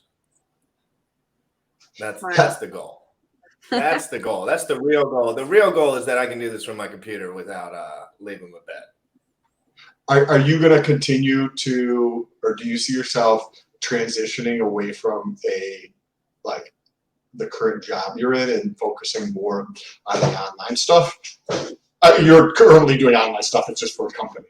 But Yeah. do you find it interesting or like more fun to do this stuff online? So I actually love my job. Like I love it. It's so fun and I'm really passionate about the product that I have. And so at the moment, I definitely am planning on staying at my company. But it's been fun doing this too, just because I've always loved content creation, whether it was videos or just like honestly anything. So I don't know. I really don't know like what the future holds for that because like I have spent a lot of time in school. Like I got my master's degree to be in the job that I'm in right now. And so yeah, that's what I'm planning on sticking with at the moment, just because I've only been in this career for 4 months. Oh, so you just finished school. That's so Yeah. interesting. What an interesting time to be in your life where it's like you have a lot of different things that you love doing and only so much time in the day, right? So it's at some point it's just a time thing. It's always just a time thing, right, Sam? Like me and Sam would love to do everything on this earth, probably, but there's only time to do about 2 or 3 things. And so I'm going to put every hour of my day into those 2 or 3 things, right? For me, it's like I never have been educated by the school system whatsoever. Like I have been, as far as education in the school system, I have 0. I was a reject kid and I was a drug addicted, like troublemaker kid. So I did not participate in school. So I learned everything that I learned just from YouTube. And it's actually what made me stand out is because I never thought of things normally. I was like, I don't know any of that shit that you guys are talking about. I just know that like crypto goes up in price all the time. And you guys just, everything you talk about doesn't. And why is no one talking about this shit? And why is my parents? So I've been all passion based ever since I met Sam. I've pretty much been 100% passion based. Like whatever I'm super into at the time, that's all I can think about. Because those are the only things I could think about. Because I had a job for a long time, and it was a great job, and I kind of loved it. Like as far as jobs are concerned, it was pretty dope. Mm-hmm. But I just quit. I was like, fuck this. I was like, this is stupid. I didn't care if I had money, this, that, or the other. I was just like, but I also don't have kids. I am single. I have plenty of time. So it's like I just was in the position where this was my only option. Well, not my only option, but like the one I wanted to do. And then the other thing I wanted to do. That comment there from T-Bird is, I think, very helpful in terms of the clarification of some of the things we we're just talking about. Thank you, T-Bird. First, provide liquidity. So step 1. Step 2, or the second part, the 2 tokens you pair get converted into LP token. That, I think, is what T-Bird is talking about, a coat check, right? That the LP token is what you use to redeem your shit, right? So if you're putting 5,000, right, pulse hacks or whatever as that pair, you use the LP token to redeem your shit out of the pool, I think. Then go to farms and stake the LP token. Staking LP tokens earns you INC, which is the incentive token, and fees. So it sounds like there's going to be 2, right? Is that how do you interpret that, Fashion? Yeah, totally. The keyword is and. So yeah, the incentive token and fees. So that's cool. It's going to be interesting to see what happens with farms. I am actually going to make a strategy video of what I'm going to do, and I don't think I'm going to farm, to be honest with you. Because so give us a sneak preview. So if you guys want to catch her video, we're going to drop it here first. Go ahead. Yeah. So this is what I'll do. I don't think I'm going to do farms, as I'm not going to provide liquidity with my pulsex and my other coins, just because I don't know if it's the smartest move for me with my position in everything. I think that it like people could potentially get burned, I think, on farms if you don't know what you're doing. So which that's way? Peak. Why do you say that somebody could potentially get burned? What would burn them? Well, when you provide a liquidity pair, one of them has to go down for the other one to go up, right? Because if you're selling one thing, you're buying the other. And so I just see that there's potential risk with doing that. And like I said, it's just my position. Like I'm not sure if that's what is best for me within that space. And so I think I might focus more on the pools side of things, because all you're doing is a one-side stake with pools. You take your pulsex and then you stake it with whatever you end up whatever rewards they have there. So that's a sneak peek on that. I need to, flesh out a couple more things before I present a video on it and maybe give more reasoning why. But well, impermanent loss is like the topic of discussion, right? Like that's the word that everyone wants to learn about. And the thing about impermanent loss that's interesting is a lot of people just hear the word, and then Sam always gets on people for this. Like people hear impermanent loss, somebody tells them one side goes up, one side goes down, and then they make a decision based on that, right? And Sam's like, hold on 1 second. Let's dig into that a little bit. You only lose an impermanent loss if you sell at some time. If you lock in your losses, most people that provide liquidity don't need money. One, so there's strategies, and this is kind of what FashionCoder is alluding to too. Like a strategy for someone with a ginormous bag is going to be strategy different than someone who just got out of college, who's kind of like figuring this stuff out a couple years into crypto. If you dropped 100K into Hex 2 years ago, you're in a different position as far as providing liquidity, rather than someone who's just been dollar cost averaging in and just like getting used to it. I think it's important to learn, right? I think it's very important to learn. I think I'm going to be doing it just to learn, so I can pull up videos and I'll be good at this by then, hopefully.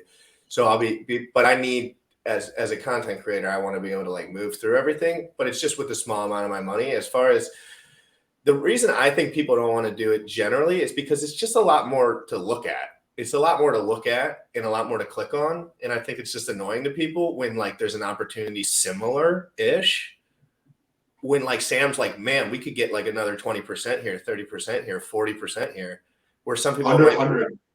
right, whatever it is, right? And then some people are like, like it's fine, like I'll just get my Bitcoin and it'll go up, or I'll just have my Pulse and it'll go up, So it's a strategy. Have you considered FashionCoder that they could actually both go up, right? Because that's also a possibility. Yeah, totally. And so that's the thing, is it's looking at the market. So I think there has been one downside to testnet, and honestly, it might not even be a downside. But the one downside is that, we are going into this and we're practicing, and there's only a specific amount of people are going in and actually doing this every day. And you see these percentages and, they're fake. Like it's real within the algorithm of what they're doing, but they're not real life in the sense of what could happen and what is going to happen. And so I think it's like going into mainnet, I personally am going to have to really like separate myself from testnet of like, this is the same functionality, but like the APRs are going to be different. The pairs are going to be different. The, pools are going to be different. Everything's different. I just know how it systematically works.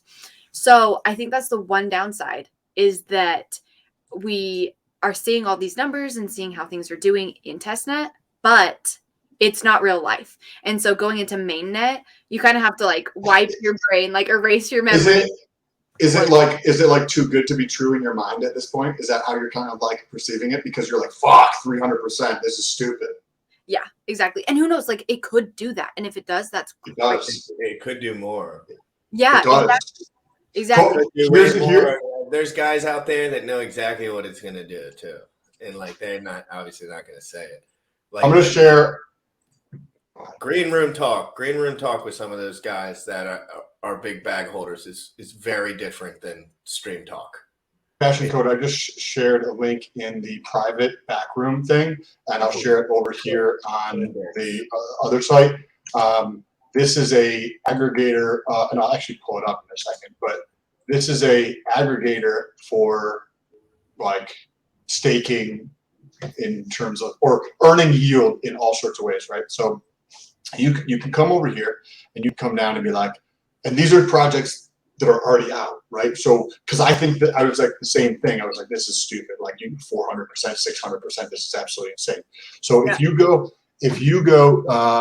so this is bullish. Go to bullish. Go to the APY and put greater than 40%. Okay. Bullish. Can you do that? 300% plus was normal like crazy. It was the Yeah. biggest yield farming platform on Smart Chain. Okay, look at this. So these are projects that are already live. Scroll down a little bit, bullish. There you go. Look at where's the APY? Okay, let's stop right there. 82.8%, 55%, 47%, 76%, 54%. Like, look at these. These are what are actually happening now, right? Because I had the same idea. I was like, there's no fucking way. Like, these are 400%. And then you see these things are in reality, and there's other projects where it's like 1,000% or 600% or 800%. It may not last for the long time, but in this site you can put APY greater than, look at this, 1,000+% for those that pair right there. And I'm not saying anybody should do any of the things on here. It's just another source of information for people to look into this stuff. But you can also, my thought process when I look at this site is looking at the greater than 40%. But also, what is the TLV, right? Like, what is the total value locked? Because click on that TLV, could put it greater than 100 million down at the very bottom. Because I'm like, if people are putting in like $100 million plus dollars, like versus a pool that's got $100,000, like there's just more economic energy in that area, and that's something that I would feel more comfortable with. And these numbers are still stupid. Yeah. Right. There's three that look on the right where his cursor is 116 million, 200 million right below that, 263 million below that. Right. These are big pools. These are large pools. This one has $385 million earning 55%. Like, these numbers are stupid. People like Blackstone, people like JP Morgan, PE firms, hedge funds are searching for yield, and they don't realize it's just right in front of their face. It's just called crypto. Instead of buying single family homes and trying to leverage up so that they can get a yield, or purchasing businesses to extract yield out of these businesses like a PE firm might, private equity firm might, or hedge funds in terms of their trading strategy and using leverage to extract value. It's all in crypto right in front of them, and they don't even realize this. This is insane. Yeah, but clearly I'm excited about this. Yeah, like, so there are so many ways to make money, and no one has any idea, Marco. That is the truth. Real quick, we got Bob Lagai. How you doing, Bob? Did FashionCoder already give her thoughts on Maximus? It just hit 160 million so far, and Funding Jim asked them to repeat it quarterly. That means 150 million. You know, Sam, in FashionCoder, I think 150 million hex is the 9th largest stake. And if they repeated that quarterly, imagine if they repeated that quarterly and there was 150 million plus hex stakes for off the market for 15 years. So that's going to drive down the interest rate. Yes, of course. For anybody new. But here's a question. Do you think, if they did do that quarterly, do you think that there's any chance that there's going to be another 150 million? I would think that there's probably going to be less than 150 million in the next one. Yeah, I would agree. I would agree. It would always be diminishing an amount. Roughly. I mean, someone could come in and just drop a bomb at any moment. But like, yeah, in general, 150 million hex in 4 months will be way, way, way, way, way more rare and expensive than if you just look at the staking and how many people are staking. But this could be the new thing if it does happen. This is the new thing, Sam. I start thinking about. I think everyone should start thinking about this as the new thing, because this is going to be happening everywhere. Why not? All you're doing is pulling, and if there's a trusted source, all you're doing is giving people more benefit for their long-term staking. I don't want anyone to get freaked out by the go.hex.com and how you're not staking directly through there with your stuff. But trust me, there's also negatives to having all your own shit. And what do you mean? So like, there's a lot of people that got saved by having all their shit in Coinbase, believe it or not, too, which people never mention, Sam. I'm sorry. Say that. I was reading comments. I didn't know what you said. No one ever mentions how there's so many people that didn't know about crypto and they kept their stuff on Coinbase, and they actually got saved because they didn't know enough about crypto, and they would have lost their shit if they had it on a decentralized wallet. So really, Coinbase has been a help to some people. Because when those people that bought a bunch of Bitcoin, then they go back to Coinbase like 3 years later and they're like, oh, all my shit's here. Wow, it's so much more money now. rather than being like, I don't know my seed phrases. Where the fuck is that computer? You know what I mean? So obviously Coinbase is not actually your crypto, but so let's get off that topic. I don't keep any of my shit in Coinbase. That would be silly. It's going to be interesting with like projects like that coming out, projects like Hedron coming out, and we're at like the point where everybody's like lining up on the edge of the cliff just to dive in to like this ocean of like possibility, and it is like I've got goosebumps because I'm like super stoked. This is going to be what drives so much change over the next decade in the finance world. I used to follow Tesla. They're changing what's happening in the physical world with what they're doing and with their vehicles, with energy, two of like gigantic, if you look at the industry, two gigantic industries, and they're just fucking eating their lunch. It's like you're just grabbing other people's lunch. This is what's happening with money, and most of the world is clueless. That's tremendous opportunity for us. All of the world, if you really put it on a pie chart, all of the world is clueless. Yes. That's true. That's actually very true. FashionCoder. I know we interrupted you a lot, but I actually have to run. I wanted to say thank you for sharing your insights about the stuff and all this stuff in the testnet and the inspect element thing you were showing us, and like sharing your YouTube stuff and being a part of the community, because having more genuine people who are interested in like helping other people and sharing like their unique voice, because I see so many people who are like, I don't know enough, or it doesn't matter. You have your own unique voice in it. So I acknowledge you for, sharing your voice online and helping more people, because that's going to inspire more people to do the same exact thing. If you ever want to come onto my show too, let me know. Happy to. GRC, anything you want to touch on before I jump out? Anybody who wants to follow along, this 90-day challenge we're doing in fitness is what's going to actually allow me to surpass GRC on Twitter followers. So there's a link down below for my Twitter. Just skip over GRC's and scroll down to mine. Click over to Twitter, press the follow button and say what's good. You don't need to follow him over there. And FashionCoder is probably going to be down there as well. I would assume we'll probably have. We'll be down there by the end of it, yeah. Cool. Awesome. Hey, thank you so much. If I can ever help with anything or whatever, answer questions around anything, I'm happy to. Feel free to reach out. Awesome. So nice to meet you, Sam. And this has been so fun. Yes. Hey, peace out. Peace out, Jesse. I'm just going to give final thoughts too, Sam. Great to see you as always, brother. I'll see you tomorrow. Let's talk.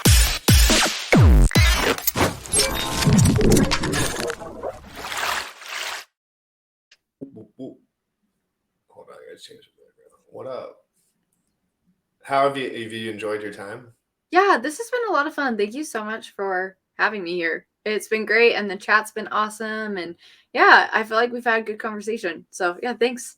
Awesome. I just want to be productive, Like I spent a lot of my life being non-productive, and it just led to I did a lot of fun life stuff, I guess, and had a lot of cool experiences that probably most people wouldn't. But intellectually, I was never taught like to push it intellectually. It was always just like, you have to work, right? It's like, you have to work. It was never like, push your mind, see what it can do. It was like, nope, you just have to work all the time. Like, it doesn't matter as long as that's how I grew up. So now I'm like, stretching my mind out and like really learning, like there's no difference between Richard Hart and me or anyone. It doesn't matter who you are. You could learn stuff. It depends how long you stare at the damn shit. Like how long Richard Hart's been staring at Bitcoin stuff since it started. That is why he's the smartest. It's not because he's just, I'm not saying he's not an intelligent dude. Obviously he is, but like in general, like guys, if you want to learn how to code, like there's nothing difference between FashionCoder and someone a girl in the comments. Like she's not a robot. Like she's just somebody who was like, this is cool. My dad did this too, and I want to learn it. You could have learned anything, right? I mean, how many different ways could you have gone? Oh, I didn't even have to go to school if I didn't want to for being a software developer, right? And so it's like, even within what I did, like it could have been so different.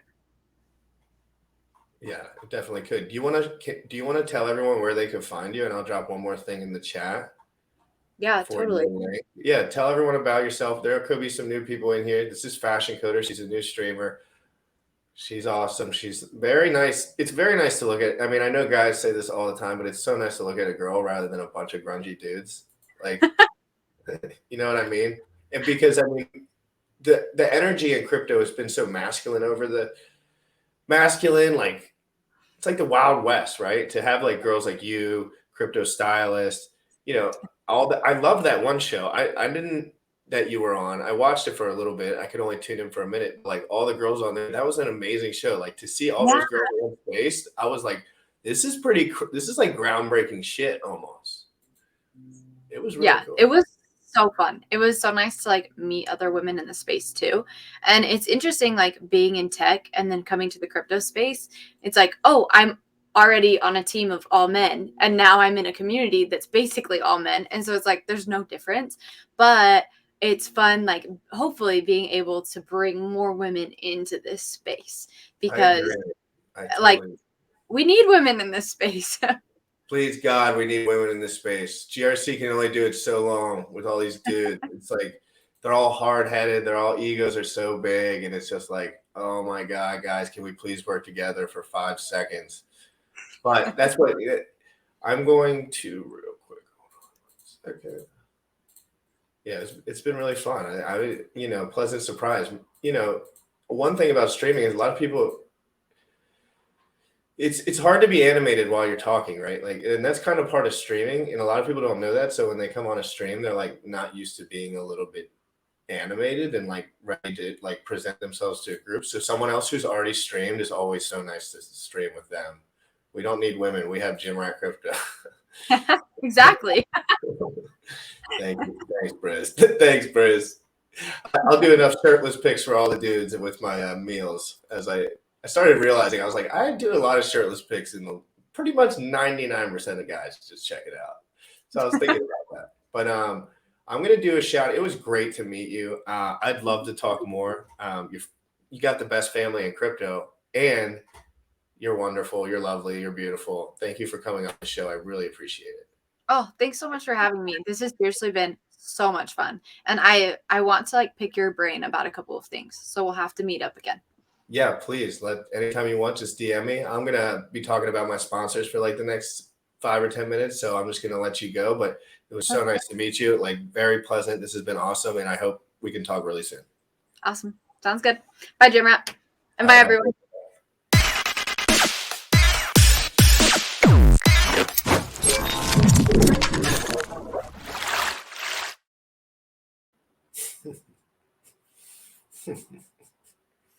Guys, real quick.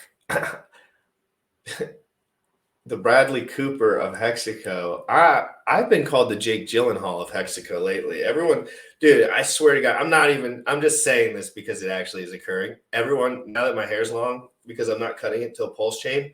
When pulsechain comes out, I'm cutting my fucking hair, guys. I'm gonna look like Tom Cruise Top Gun at that point. But yeah, I'm gonna play this video one more time, guys. I'm gonna shout out my sponsors real quick for the fitness challenge, and this is gonna be. I got a little busy work to do. We gotta shout my sponsors out, everyone that's supported. That's my job. I want to spread awareness to the people that deserve having awareness spread to their name, including all the guys. But I'm gonna play this one real quick so I can pull everything up. Guys, biceps in the chat. Bradley Cooper. Let's do real quick. Bradley Cooper or Jake Gyllenhaal. 1 in the chat for Bradley Cooper, 2 in the chat for Jake Gyllenhaal. Which one do I look more like? Let me know. Guys, check out this cool ass promo video. Bullish, thank you so much. Whoops. My bad. Pressed the wrong button.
Bullish. How you doing, What's brother? up? How's it going? Hey guys. Hey, is this is your second time coming on the show, I think, right? Yep, it is. I'm gonna pop in every once in a while, specific to the crypto fitness challenge, just to give some support, lending hand. So this is Bullish Ox, guys. Follow him on Twitter. He's a Hexagon, amazing dude, knows a lot about social media, knows a lot about it, everything, Raspberry Pis, crazy stuff. If you haven't been on the show while he's on here, give him a follow, talk to him. What do you want to talk? What should we go into first here, Bullish? So the first thing I want to do is just give a special shout out to all our supporting sponsors: Shield Masters, Triggered, Motley Investor, JPEG Junkies, Hexmerch.com, and Marco the Hexagon for their contributions to the Crypto Fitness Challenge. Yes. So yesterday while we were streaming, guys, Motley came in and was pumped up about the challenge, commenting. Literally the comments were going crazy. Everyone was just having a good time. And then Motley said he would donate 90,000 hex, roughly $10,000 USD. And then Marco said, I'll do 10,000 hex. So guys, the prizes are getting pretty insane. I'm working on, Bullish, whoever gets the win. So Shield Masters, there's still a couple things I want to iron out with Shield Masters. I think the first place should be a custom shield of any sort. Well, yeah, absolutely. There's going to be a total of 3 custom shields for the 3 different competitions we have going on. So just as a reminder, we have a winner that's going to be selected by Jim Rat and Sam. Doesn't matter if it's weight gain or weight loss. It's basically who was engaged and who made the most transformational change.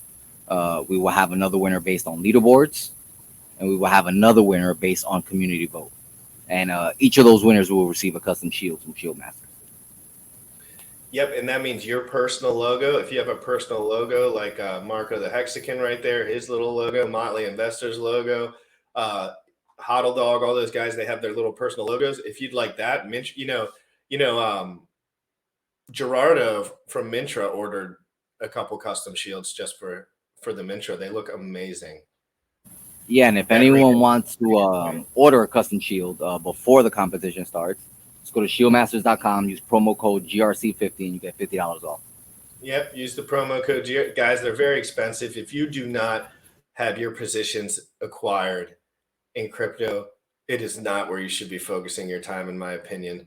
But for a lot of you guys that are rich and don't give a rat's shit, which is a lot of you, it's the perfect thing to change up a streaming room, make something pop, have a personal logo. It's cool. You know what I mean? It's a great decorative piece. I clearly enjoy them since I have about 11 in my house. And another point I want to stress, especially for this sign-up period, remember, May 1st, the challenge begins. You need to sign up because once May 1st hits, sign-ups are closed. The prize pool continues to grow as more supporting sponsors come on. So we have no idea how big this can get, but sign up, tell a friend, tell a friend to tell a friend, bring your family along, regardless if you win or not. Let's get fit. Let's survive for these 555 stakes. Let's do it together. Let's bring people from other communities. LFG. Yeah, because in all reality, guys, we all have a lot going on for us. And if you die, it's not going to be super cool. So, and people die. They all do. Some faster than others. The ones that work out and worry about their fitness, they don't die as fast. It's just plain and simple. You guys know that's the truth. The guys that sit there, don't do anything, talk, eat junk food, not good dating life. This is all mental health stuff, guys. You have to take care of your mental health as you move forward. And because we're all going to be blessed up from the chest up, and it's going to be, you're going to have to handle that with grace and dignity rather than being greedy and selfish and doing whatever you want. You want to have good relationships, move forward in a positive way. Money should only be an aggregator of, it should only be a positive to all that, right? It should never be a negative. And for some people, money is the root of all evil, obviously. So, guys, if you're following this channel every day, keep your shit straight, and we're going to get rich together, and it's going to be great. And just answer some quick questions in the chat. As far as how winners are being determined, there's 3 different competitions. One is based on the leaderboard, one is based on a community vote, and one is based on GRC and SAM. There's a 4th one, a what I like to call a unofficial competition between the supporting sponsors. It will be going on as well. That has absolutely nothing to do with any of the prize pool. Where do I send my Addy when I win? Yeah, we'll do that. We'll do that all private. We're working behind the scenes. Actually, since we're on stream, you know, the hell with it. Staker app, if you're listening, we would like to get your support. Possibly donate a Gnosis safe wallet via the Staker app that we can transfer over to the winners. So if you're listening, we would definitely appreciate that. Again, just as a reminder, we are not getting paid for any of this. We're not getting compensated for any of this. We just want to add value. This is our thanks back to the community. We're learning together. We're growing together. We're going to get rich together. So, how many are registered right now, Bullish? So, I know we have over 100. We have over 107 earlier. So give me a second. I'll double check. That was way earlier, though. Yeah, this is dope. Bullish had high hopes. I was like, I don't know how this shit works. Bullish was like, I do. I was like, all right. He's like, you guys do the fitness. And I was like, you're the freaking man. RH waiting for prize payout to launch pulsechain. That's hilarious. Functional crypto. So since at the current moment we have over 110 signed up. So let's spread this out. Let's get this out there. I've since you mentioned it, I think we can get to 1,000 people. That's awesome. Bullish.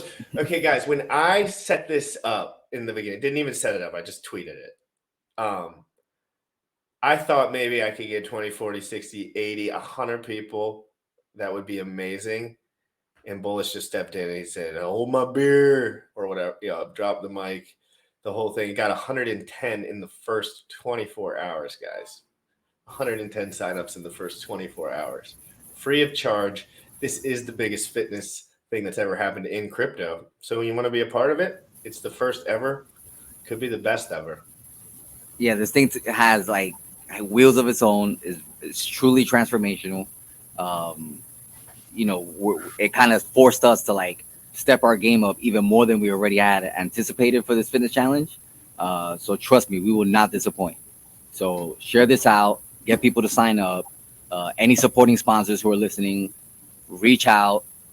There's many different ways that you can support. We have people from everyone who's participating. Shout outs to JPEG Junkies to creating a 3-tier achievement NFT. There's going to be exclusive design that we'll announce once the challenge starts. And everyone else who's supporting. So if anyone wants to support, please reach out. We're open to it. Thank you so much, Bullish, for all you do. It's been absolutely incredible working with you. Never thought I could have such a good experience working with someone. I'm a stubborn bastard, but I'm getting there. Guys, I'm gonna rip the weights. Yeah, it's chest day, and I'm gonna go nuclear. Absolutely nuclear. I might even have to record my bench today. I'm gonna freaking slap bench. I'm just no spotter, no nothing, slapping weight up and down, throwing bars, screaming like an animal. I will piss everyone off in that joint, and I will make sure everyone knows GRC is making major gains. Major. There are major gains going on in there. I love going into the gym and bothering everyone with my existence just by being so absolutely dedicated to the gains. I am jacked up about fitness again, guys. It took me a minute, right? I wasn't jacked up about fitness for a minute, and I was still working out all the time, but Motley, Sam, everyone just jacking me up. You know, competition. I love it. Yes, dude, Marco, I would love to. I can't wait to meet you in person, bro. That's going to be a handshake and a hug for the ages. Hopefully recorded. Bullish, thank you for all you do, Mark. Yes, Bullish, thank you for all you do. Guys, we're really going to try to change whatever I can change in this community, like while I'm doing this for a living or whatever, just like I'm going to try.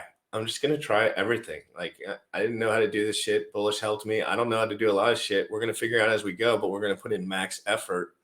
Well, Bullish knows how to do plenty of stuff, but I'm going to put in, my job is to be available and to put in max effort. I'm just like, at this point, this is what I'm good at, right? I can speak with anyone. I can talk. I like to talk to people. I'm very extroverted. So this is normal to me to be on here. Like I didn't have any problems streaming as far as like the nervousness. But anyway, now we're going off on tangents, guys. It's great. Everyone, thank you so much. This has been the greatest experience of my entire life. And it's fun to say that when there's no money involved, really. I mean, other than the hex shit going up all the time, it's like, I was making so much more money and I was just so much more not pumped about life. And now it's just like, this is truly powerful to me. This is truly meaningful to me. Crypto, hex, RH products, decentralization, immutability, geopolitics, the cancer that is the government, and customer service in this country going to zero. It's just like everything in this country is going to zero except crypto is going to the moon. So guys, if you're not involved, if you don't know what I'm talking about, you need to be watching me every single day, and then you will be prepared to be absolutely skilled in navigating the crypto DeFi market as I learn in real time and publish it every single day. On this channel, we're not going to sell you anything. We're just going to flex on them straight up. Flex on everyone on the way to the top, baby. Guys, it's great to see everyone. I'm going to smash the weights. I love you guys so much. This is amazing. Let's watch this little clip real quick just to let everyone know it's Gucci. Asking if this was me. No, it's not me. And then I saw another guy asking about an influencer. Like I retweeted this Jim Rat Crypto that's having a Hexagon Fitness Challenge. There's guys impersonating him. So